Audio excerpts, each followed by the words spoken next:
How's your mom? Classes. Sorry, you go. No, you go. Oh my god, just break up already.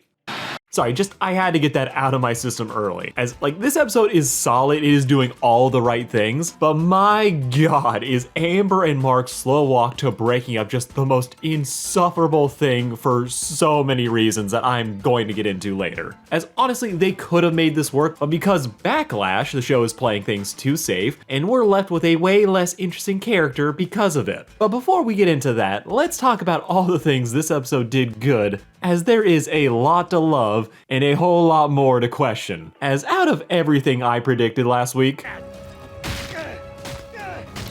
this is not how I imagined any of this going, and I love that. So we gotta start here. I guess Rex would live, but the fact that he got shot in the head and still beat the shit out of the lizard guy with the stump of his missing hand, like that was not even on my bingo card, it was so out there. This was crazy, and honestly, I'm having way too much fun with it to be mad about anything. As yeah, Rex got shot in the head, and he survived. This does happen, it's a thing. Would they be able to do what Rex did? Probably not, but out of all the heroes in this story, Rex would be the guy to get shot in the head and walk it off. He's got that unlucky but lucky kind of energy. And after everything that happened in the previous episode, I was just relieved to see someone beat this lizard prick's face in. But after he passes out, we then get depression, as everyone who was in space comes back, and nobody was ready to come home to this.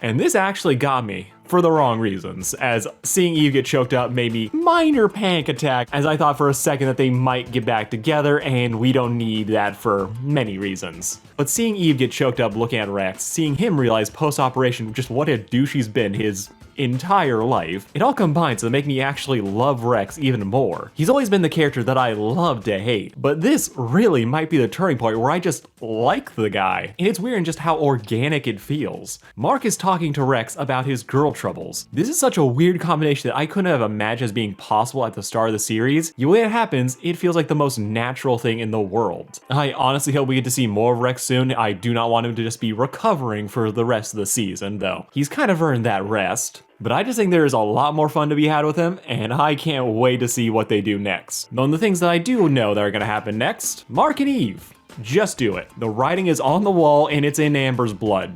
We just need to pull the trigger on this and be done with it. Though in some actually shocking news,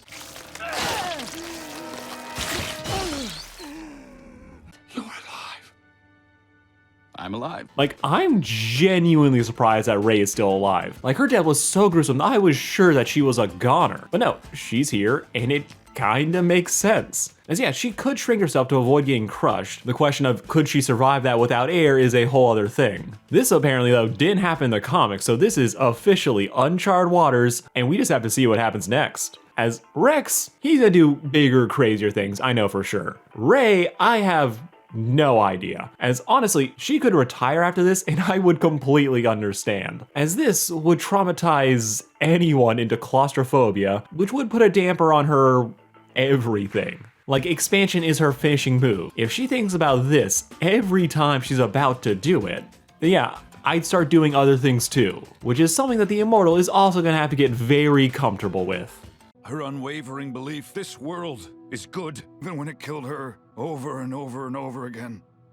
Now this funeral almost got me, but there is one wee little problem. I honestly think that they need to have the Immortal just maybe give it another take. That or they need just a little bit more direction. As I get that he's supposed to be stilted and emotionally repressed, you can kinda hear the pain in his voice, as we see him realize just how much Kate's death hit him. But the delivery here it felt a little more awkward and flat than emotionally devastated and not realizing it. No disrespect to the voice actor who also voices Rudy along with a bunch of other characters. This might just be a little bit of personal taste, as what they're going for kinda works, but also feels a little off and stilted in a way that feels awkward rather than like, oh, this is gutting. Especially the over and over and over again line. Like, I'll be honest, I chuckled just a little bit right there. Though, of course, the writing is still, again, immaculate for the most part. I thought we Immortal is really going through it this episode, and him trying to fight Alan was as great as it was sad. As this man, he's been through it and he is starting to show his age, as he'd rather have a fight to the death than talk about his feelings. And honestly, perfect. I work for you, Miss Grayson, not Cecil. Now just to housekeep the other things, Debbie trusting a word out of this housekeeper's mouth is insane to me. She really started with, I know a spy when I see one, then dropped the walls for the first person to say, yes, I work for Cecil, but pinky swear I'll work for you. Like, this woman, she might be genuine, but when has genuine feelings stopped Cecil from doing anything ever? Also, little bro is growing up and he is named Oliver. Cute. And speaking of things that are little and cute, the Immortal trusting Mark was honestly good. It is interesting to watch the Immortal have to really grapple with Mark, as the Immortal, he seems like a pretty decent guy. He has reasons not to trust Mark, but to watch him have to grapple with the fact that Invincible is stronger, he is faster, and the Immortal has to accept this, just like he had to accept it with his father, which puts him in a place he is not very comfortable with. But he's also slowly starting to trust Invincible, but there's at least a little bit of growth there, though I do wonder if the Immortal will betray him or just assume the worst at the earliest opportunity. Also, the events on the station, that got wrapped up real quick. They went from we won to oh shit to the final clutch moment. It was good. Was expecting a little bit crazier, but everyone did their role and it was good. Though the comedy of watching the Guardians have to hightail it out of there, that was honestly the funniest smash cut in this entire series. Death. I understand. Then you're made almost immediately sad again when you watch the astronaut just realize and pick up the pieces of his broken life, as Shapesmith did him no favors. And that is kind of like the running theme of this episode, collateral damage in dealing with the fallout of superhero adventures. Like, we have Donald still grappling with what happened to him, and how that leads him to become very emotionally invested in Rick, a character that I straight up forgot about, which makes it all the more crushing when he comes back. I feel like that really reflects almost everyone else in the story. Like, Rick is here, he was a former Reaniman, but he got parts of his brain cut out, he was turned into a science experiment, and then they took him away to fix him, but it seems like all they really managed to fix was his appearance, as he's still clearly damaged from the experience. But the fact that he's back, still so troubled, but Mark and William have been able to keep moving on with their lives, it just hits you, man. Like, these two were able to keep going forward, while Rick was still recovering from their just adventure of the week. It's a good thing that he's here, that he's alive, but even though he's technically free, you can still see he's trapped by those events and their memory, which puts a crazy amount of onus on William, who's here saying we'll get through this, and this is just an interesting spot for William to be put in. As this guy has mostly just been fun comedic relief, and he has been doing that for so long, it is so sad then to see him just try to make light of things while Rick has this 1,000-yard stare just the entire time. He's here, but he's also not, which is what makes this painful to watch, as William still clearly cares so much for this guy. I don't know if Rick was William's first love, but it definitely feels something like that, making this whole situation tragic. And what makes it even more tragic is just how much I care about them versus the nothing I feel for Amber and Mark. He and Amber are... But we'll get to them. Finish up the other things. The Nolan books being all about Viltrumite weaknesses or threats, that's a great touch. Not what I expected, but honestly it makes way more sense in the path to the Viltrumite homeworld. It also makes sense for our Omni-Man who didn't think he was gonna revolt. This wasn't Nolan intentionally leaving hints for Mark to figure out how to beat Viltrumites. He wasn't planning anything. No, what I think actually happened was that Nolan sat down to write and just tried pulling from his own long life. He wanted to write something exciting or just about the adventures he had had. But being a Viltrumite, most of the conquering he does is just busy work. So if he wants to write something interesting to him, Nolan's mind would be drawn to the few times he's nearly died, as that would be something he'd actually remember, and therefore something he'd actually be interested in writing about. So this, being here, isn't plot convenience. There's a fun bit of reasoning why this topic would pop up over all others. Something made all the more relevant by Nolan facing death at the hands of Viltrum.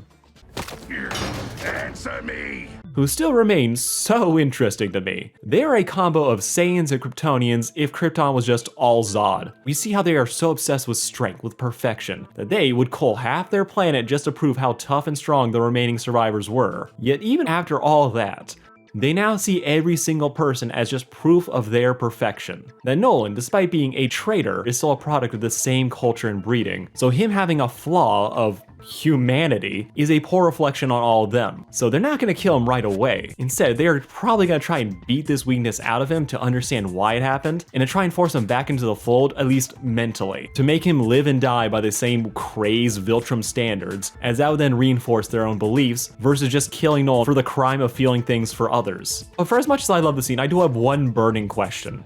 Who the fuck are these rando guards and what are they supposed to do to keep Nolan in place? Like, he doesn't look depowered, he can damage the floors. So what contingency do they have if he breaks out? Like, what are these guys gonna do besides like see who can live past 10 seconds? It'd be fun if these are like the unwanted bastards of Viltrum, these so-called lesser mixings, ones that they try to still find some use for. But these guys seem just way too into eugenics to let examples of their slip-ups live. So doubt that, they just seem like other aliens, so they are all just going to whenever the breakout happens. But I've been putting this off long enough. Let's talk about the ship. Hey, can I just say this feels like a first date? Someone just kill me, please! Yeah, this is the rest of the video because it kind of has to be, as we gotta talk about just how badly Invincible flubbed this relationship. Because what Amber and Mark are going through in this episode isn't bad, but after all the shit this story has pulled and how little effort it puts into them since then, I can't bring myself to really care about any of it. Which is crazy because the writing is so solid. Why are you here talking to me when you should be talking to him? Now here's the context for why this whole song and dance is just insufferable to me personally. Amber and Mark's relationship and the drama surrounding it has always been just the clunkiest part of Invincible. Even in season 1, when everyone was praising the show for its take on superhero stories and tropes, Mark's love life remained the sole dud of the bunch. As while he and Amber were cute together, the hero's love life suffering because he's a hero was just the one area of the story where there's no new spin or take on the idea. There's no twist or expansion that made this a fresh and engaging take on a very well-trodden trope. No, instead this shit was basically beat for beat the same stuff we've been getting since 2003 and well before. Yeah, Amber knew, but we saw how clumsily that ended up being and how poorly it was reacted to. So in total, the relationship between Mark and Amber was just the most okay part of an excellent show. And to me, this whole thing would have been fine if they just stayed broken up. But they don't. No, they got back together. Mark!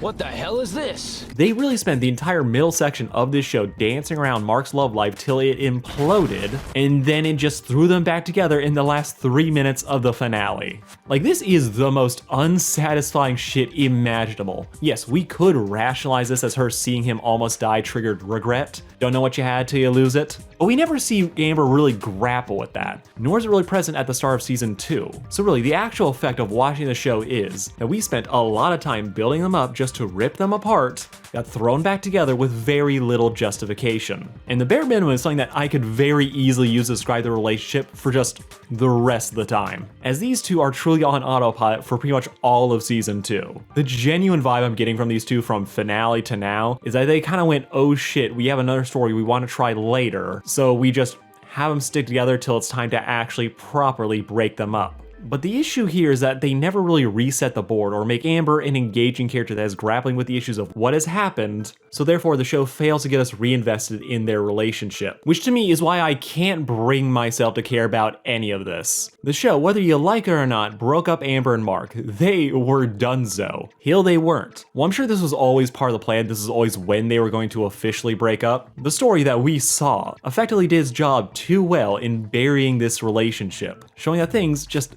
didn't work out, and making it very clear that things weren't going to work out. The show killed my investment in wanting to see them together, or wanting to see them try and make this whole thing just exist. So if the story wants to give this another shot, even if it's just to tear them apart again, they had to give me something to care about, but they don't. Instead, what actually happens is that the story feels too scared to have Amber do anything. Amber feels like she's on thin ice for this entire season. She doesn't show any of the assertiveness and snark that just made her so fun at the start of the story. She was the one who took care of Mark's bully. She was the one who asked him out first. The relationship wasn't great, but she was fun. And now, the only thing I can really use to describe her is just accommodating. Which, to be clear, if this was an in-character choice, I would be all for it. If we see Amber be nervous after their previous blowout and try and just be making sure everything would work, making it clear that she understands Mark's duties, I could be for it, as that would increase my interest in Amber and all that she's going through. If we had Amber realize or hint that she may have jumped back into this relationship in a spur of the moment, he nearly died kick, that could work as well, and go a long way to rebuild my interest even though I know that these two aren't going to last. But the show doesn't do any of that. They don't really do anything with Mark and Amber besides have them fuck and be vaguely cute together. The only thing we really see from Amber now is just her rolling with Mark's hero life, and she is just so accepting of every possible inconvenience that it's a level of understanding that I personally find annoying. As when combined with the lack of attention Amber is getting, her being so nice and supportive of Mark just feels like the story being too scared to give her anything to do that might provoke blowback. So the assertiveness that so defined her early on is just gone.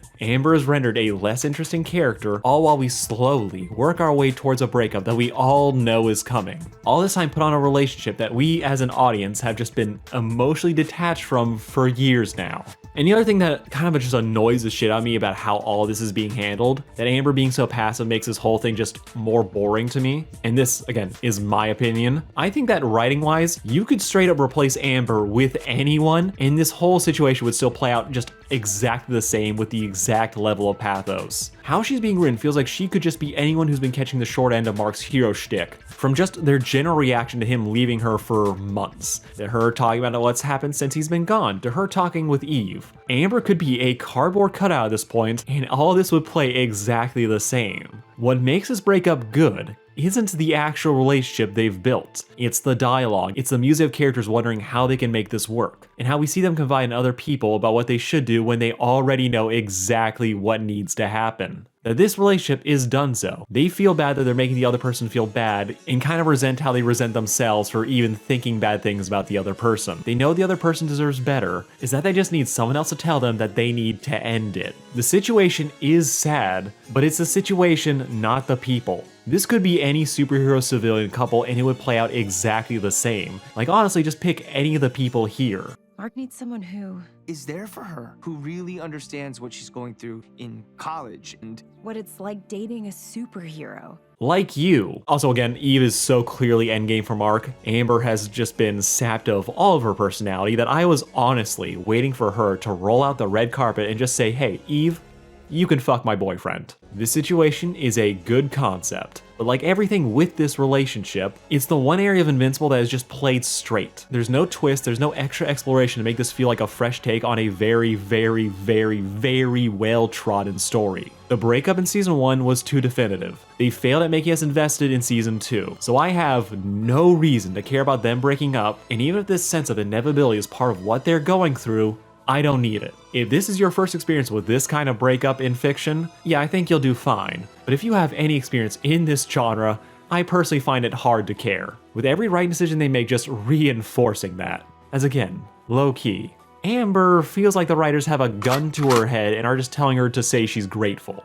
My investment in them has never been high, but this is the first time where they've actually felt annoying, and it truly feels like the show is wasting my time. There's a lot of things they could have done to make this semi-work, but it didn't happen. So I'm just gonna have to slog through the rest of it and pray we don't drag it out any more than we have to. It's sad what's happening, but Amber is just a girlfriend who is about to be the ex. So they just need to bite the bullet, rake up already, so that they and the story can move on to other things. But again, the rest of the episode, fantastic. All right, tell me what you guys thought of this episode down below. Do you like how they're handling Mark and Amber? Are you terrified for the Sequoias that are still apparently on Earth, and as RIP the one guy? But please comment below, and don't forget to like, share, and subscribe to be kept up to date on all my Invincible nonsense. That's all for me. Love you all. Peace out.